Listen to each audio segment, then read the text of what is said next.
This film is of the 1st Battalion, 79th Artillery in Korea, 1967-1968.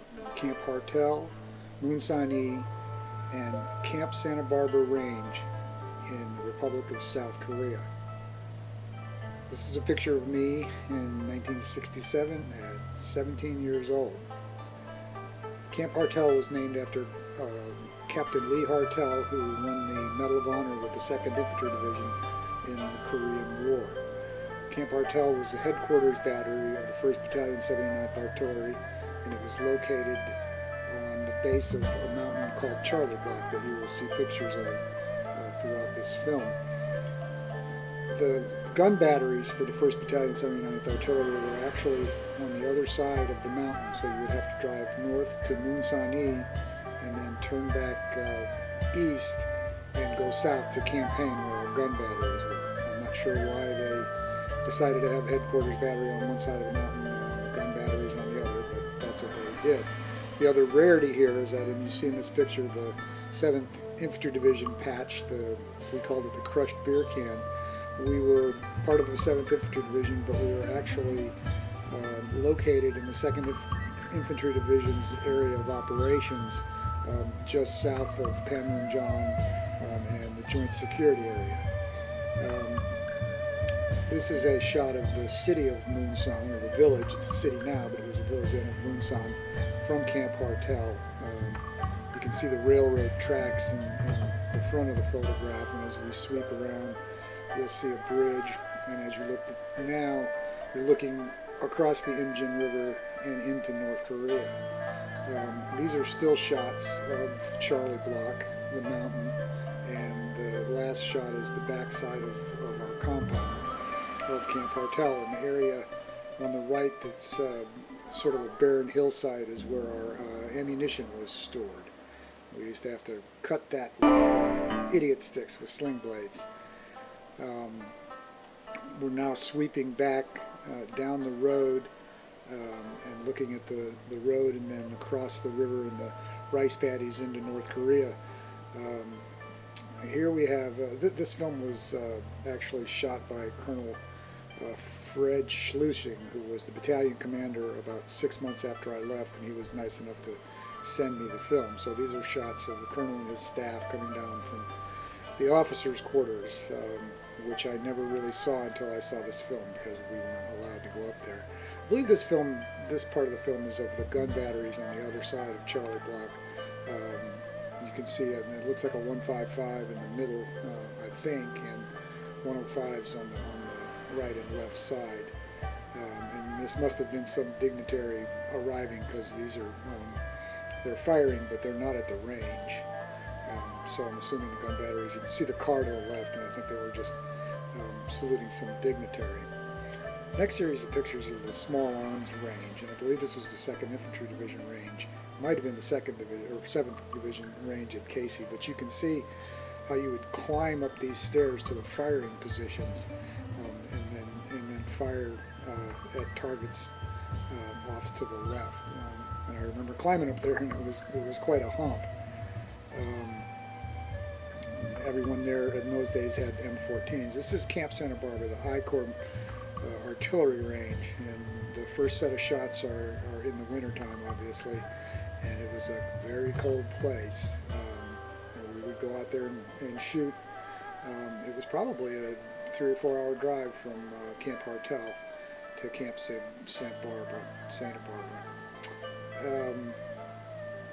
After we watched the video of the winter, we'll switch to the summertime. They used to say about Korea it was the only place in the world you could stand up to your knees in mud and have dust blown in your face. It was horribly cold during the winter, and during the summer it was a very nasty, hot place.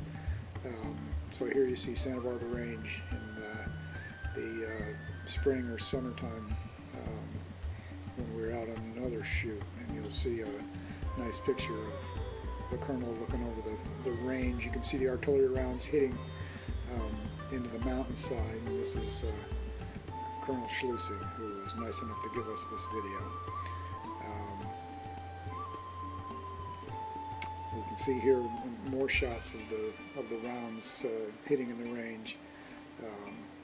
I was an ammo humper, so what I did basically was we loaded our deuce and a halves with 105 ammunition at the ASP, the ammo supply point at Weejongbu, and we would either drive them back to Camp Hartel and store them and stack them, or we would take them out to the field and shoot. And this is what Korea looked like in 1967. Dirt roads, mud huts.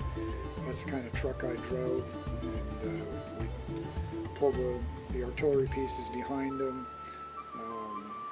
I can remember one time somebody else was driving.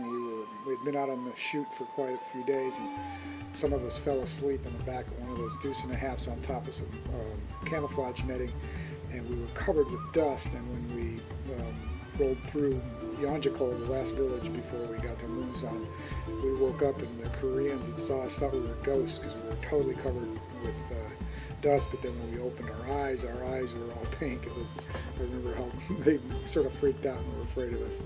But here again, we're unloading and setting the weapons, setting the artillery pieces to fire. And I guess from the field jackets, it probably was still either early spring or late fall. You can see how dry and dark it is. Other times it was quite lush and green.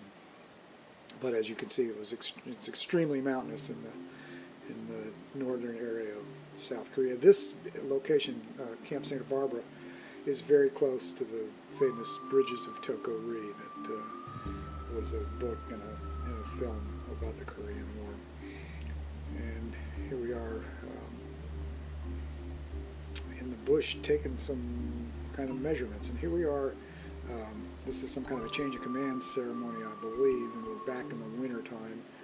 And you can see that we were just in it. You would, in a formation, we wouldn't have our Mickey Mouse boots on, but we had Mickey Mouse boots for when it was extremely cold. So this is a change of command ceremony where we would all come and be in formation.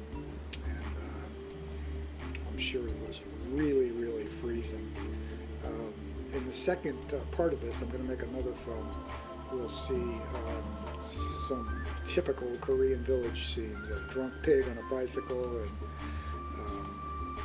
water buffaloes in the paddies, and a shot of a funeral. This is a shot of the ammo section from the first 79th yearbook that I was able to get, and you saw the cover for it at the beginning. That's me up on the truck without a hat on. I can't remember anybody's names. It's over 40 years ago, but I remember their faces.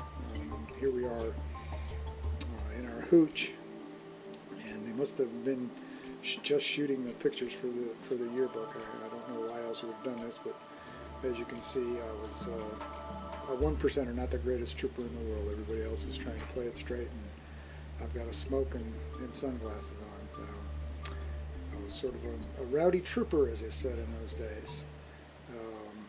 So this is the end of part 1 of the 1st Battalion 79th Artillery video.